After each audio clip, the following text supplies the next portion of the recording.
Hello everybody and welcome to our on-screen tutorial for this week.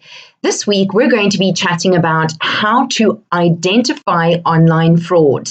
If we have an online shop and we are e-commerce entrepreneurs, we need to educate ourselves about the potential for online fraudulent transactions taking place and how to identify them. So certain items are more likely to be bought fraudulently. This includes electronics, gadgets, watches, perfumes, and luxury items which can be easily resold. So if you do sell these items on your site, just take note and be aware of this, that they could be the target of online fraud. If the transaction looks too good to be true, it probably is. For example, if you see a new customer putting through random amounts, one after the other, or massive amounts going through the system, a brand new customer or first-time user will never put massive amounts through an online shop without authenticating the shop by phone or social proofing the online shop first. So think about it logically. If you're seeing amounts for 20,000 Rand or 2,000 US dollars going through the account multiple times or even little amounts, that's also a way that people test, is by putting little amounts through the online shop before they put like a big amount through the online shop. And it's just odd behavior. Why would a first-time customer or first-time user be doing that? And that is a classic example of fraud happening before your very eyes. So be aware of that one. That's quite important. And I've highlighted these points and I have this in front of you here today just so that you can make some notes if you wish.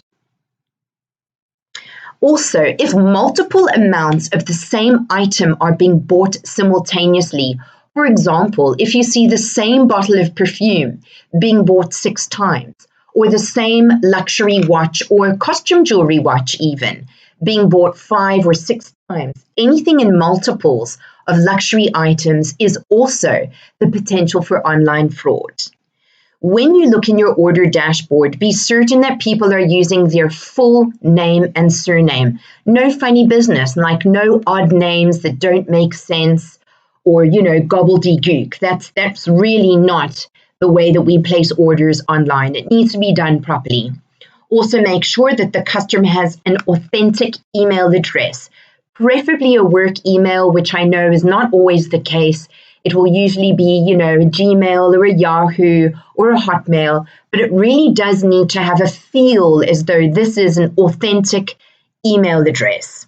Another very important point to remember is that it needs to have a legitimate delivery address, preferably a work address, which I know is difficult with all of the remote working going on right now, but just be aware that items need to be delivered to a physical address. It cannot be delivered to bus stations or train stations or random places. It needs to go to a proper physical address. And it's also worth knowing that some postal codes, especially here in SA, I'm not sure about other areas of the world, but they're actually blacklisted. So be aware of that as well. Don't ever underestimate an online fraudster. They can be very, very smooth and extremely professional with their tactics. Never release goods until the funds have cleared into your business account, ever. Even proof of payments can be fraudulent and put together by experts who trick you into releasing goods before the money hits your account. And I'm sharing that from my own real life experience with my online shop, and it's something that I will never ever forget. Those lessons where you've actually had to put the cash on the table for a mistake that's been made, not from your intention, those are the ones that you will never forget. And I have in the past trusted a proof of payment before the finances actually reached our business account. And it was indeed a fraudulent proof of payment. It was completed to perfection. So be aware that even a proof of payment can be fraudulently put together. Be aware of that. Know that if online fraud takes place on your site and is not reversed by you, the merchant, if you believe that it truly is an online fraudulent transaction, the bank can reverse the funds out of your account at any time once the card is cancelled. So be vigilant and politely investigate all odd-looking transactions until you are satisfied that the transaction is legitimate. That is your right as an e-commerce business owner to investigate transactions that you just feel are odd.